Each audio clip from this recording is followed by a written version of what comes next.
You know, shooting at the studio here in Brooklyn has always been my favorite time with the two of you. I don't know. I enjoy the jet flight back home. Oh, the jet to Manhattan? Yeah. It's lovely. We take a More jet like a from jump. Brooklyn to Manhattan. It's more like Shut the fuck up.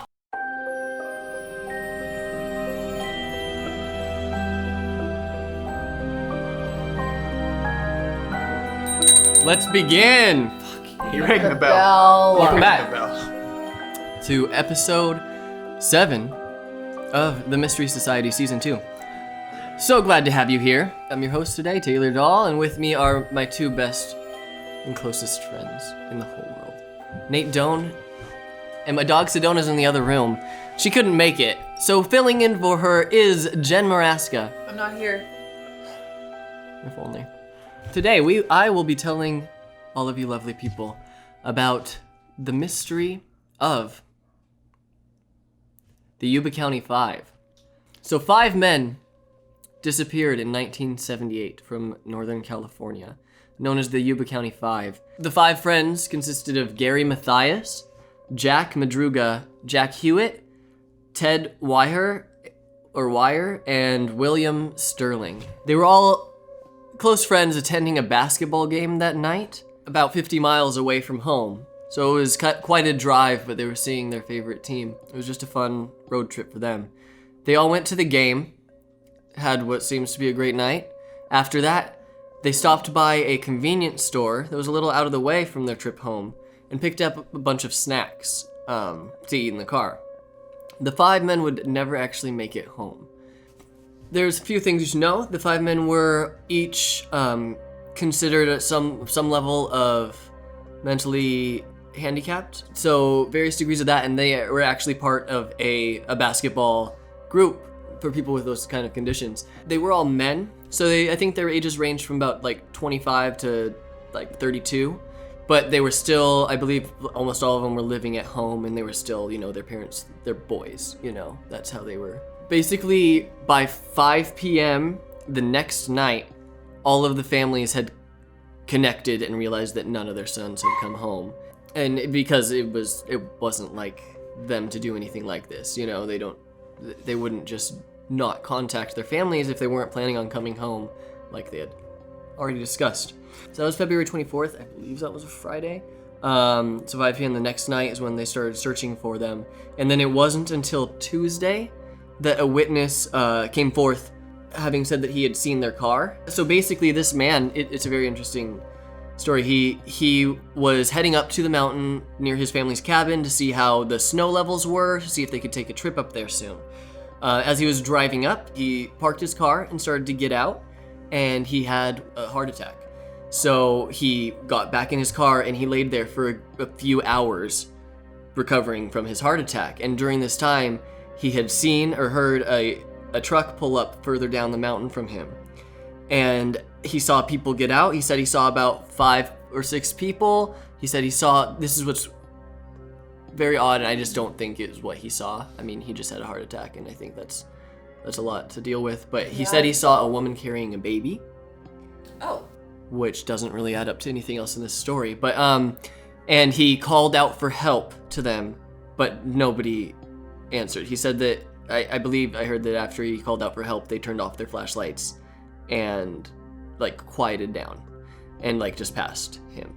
So, That's awful. He didn't think about this till later, because once he was recovered, he turned his car back on, went back down the mountain, passed the truck on his way down, which he later realized was the missing car from these 5 men. He finally contacted the police with his story on Tuesday, which led them to the truck, which was on the mountain, basically on the mountainside, 70 miles from home, totally opposite direction of where they would have been going if they decided to go home after that basketball game. Right.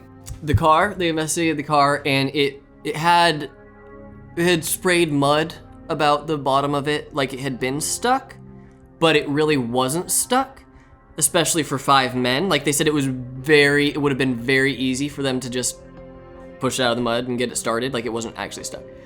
They hot-wired the car and the engine was working fine. They found all of the junk food wrappers in the back seat of the car that they had grabbed from the convenience store, and no sign of the men. And this was not an area that any of the families said that they were used to going or were familiar with at all. Well, yes, one of them took a fishing trip up there when he was like 8 and hated the experience, and that was the end of that. So I don't think it was, like, that's not really a connection. Well, especially if, like, he didn't like it, there's no reason that he would have gone back. Up to this point, I can see that mindset of, you know, being out with your friends late on a weekend night and just heading home from the game and just be like, I don't want to go home, guys. You know, like, I don't want the night to end. Like, let's just do something fun. And like maybe we could go up to the mountains, look at the stars, something like that. I don't know. But I could see that mentality of let's keep the adventure going. Nothing more would be found for 3 months when a group of motorcyclists was heading up into this mountain area to visit I believe it was not a communal, but like a trailer. It was a very long trailer. I believe they said it was a 30-foot long trailer, like more of one of those, probably like a mobile home-ish sort of thing. They were visiting up there and they smelled something really bad. And when they went up to the trailer and the window for the trailer was broken and they went inside, there was the body of Ted Wire, wrapped in, I believe, at least 8 layers of sheets bundled up over his body and his head. His feet were extremely frostbitten, and this man Ted, when he went missing, weighed 200 pounds. He was closer to 100. This trailer was 20 miles from their car. What? 20 miles up further into the mountains. Oh, Ted also had a beard growing at that time, so it seemed like he had survived For a while. but starved. This is where it gets weird. In the trailer were open cans of rations that had been eaten, but in other cabinets there was enough food to last the 5 of them a few years.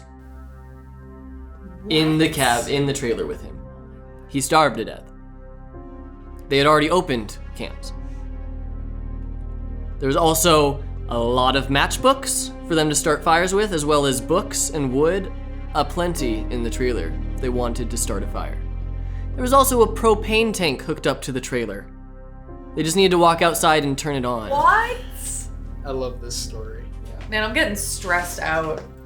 So they started searching again, and at this point, they started searching between the car and the cabin, or the trailer.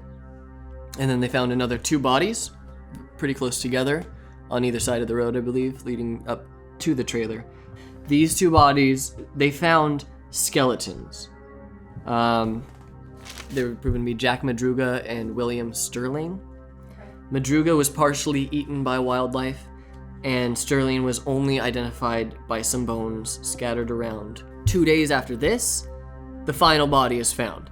This is really rough because Jack Hewitt found his son's spine under a bush. He was told not to come on the search, but because of reasons like that, but he wanted to be part of it. And he found his son's spine, and his near that he found his shoes, which were recognizable by his father. And then I believe further downhill from there, they eventually found his skull, which proved it to be Jack Hewitt. Terrible. I know.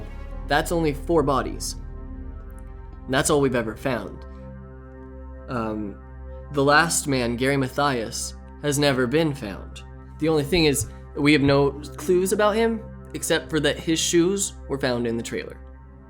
So he at least made it to the trailer. It's theorized that possibly after Ted died, that Gary took his boots, which is why he was barefoot and had those frostbitten feet, and left his own shoes because he had better, more protective wear. Right.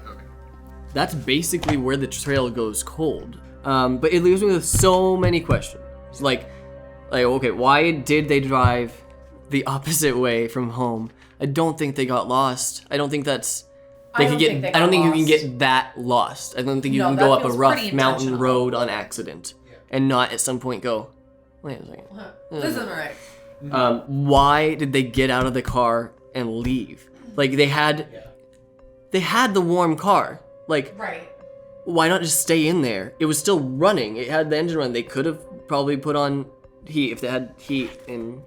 They had heat. Yeah. In 1978. So, like, why leave the car? Why not push the car, or try at least? One, was there actually a woman and a baby, or did he see one of the men carrying something? And if he saw one of the men carrying something, what would they have been carrying? Yeah, I feel like he hallucinated the whole That- thing. The whole thing? Well, not necessarily Just the whole the woman thing. and the baby. Okay. Yeah, the woman and the baby, and I think that he had some kind of a hallucination. He probably thought that he was yelling, but he probably wasn't. I don't think he was actually calling out. That's crazy. It's so tragic that he died in a place where there was so much help for him with all of the access to propane, Right. Yeah. heat, and shelter and food. This is coming from Ted Wire's family. They said because of him being found with all those resources around but not having utilized them, they said this behavior was consistent with what Wire's family members described as a lack of common sense arising from his mental disability. He often questioned why he should stop at a stop sign, and one night he needed to be dragged out of bed while his bedroom ceiling was burning in a house fire since he was worried about missing his job the next day if he left his bed. Wow, okay. Oh, so that's pretty severe. Yeah, I know, but like, that's the thing. It sounds like it's a comes and goes sort of thing. Like, sometimes it's really bad and sometimes it's not. But also, why, if it was that bad, would any of the family members be okay with them driving 50 miles away to go to the basketball game? And they all were. So they had to. I feel like they've done stuff like this in the past. It's probably not the first outing they've all been on. Oh, that's an interesting theory. It says the day before the men went missing, a Forest Service snowcat had gone along the road in that direction to clear snow off the trailer roof. So, towards the trailer. So it's possible that the group had decided to follow the tracks it left Oh, to wherever they led. that's crazy. My theory is that some friends wanted to keep a fun night going. Someone suggested grabbing snacks and going on an adventure. They take a trip up to the woods, took a wrong turn. They get stuck on their way up to the mountain, and I think then one of them freaked out. Maybe was very scared, I'm supposed to be home right now, and we don't have phones up here, Yeah. and I'm gonna be in huge trouble, that sort of thing. And one of them could have freaked out and gotten out of the car, maybe run off, and then they all could have followed them. I said eventually they wouldn't have been able to find their way back to the car. And this is what's crazy. I did some math. It takes about an hour to walk 2 miles, and it's about a mile every half hour if you're just walking at a normal, easy pace for a human. But in the mountains, it would probably be rougher, probably be a little less. The distance to the trailer, they would have had to walk over 10 hours of just straight walking, at least. I feel that some of them, the 3 of them found in the woods, I think that those guys probably never made it to the trailer. And then I think that it's possible that either Mathias helped Wire get to the trailer. He might have gotten the hypothermia along the way and had to be helped along, and they broke into the trailer. Mathias cracks open some food for them to eat. Perhaps they overlook the other cabinet of food, or maybe even Mathias, I don't know. Maybe even Mathias goes out to try and get help or something and leaves Wire alone, and Wire runs out of food and doesn't think to look for more food. Right. Something like that, and then maybe Mathias even comes back. But the weirdest part is how long that he was alive. But how could you survive on a little enough food for so long that you go down that, Because I feel like you'd starve to death before you lost that much weight. Yep. Yeah.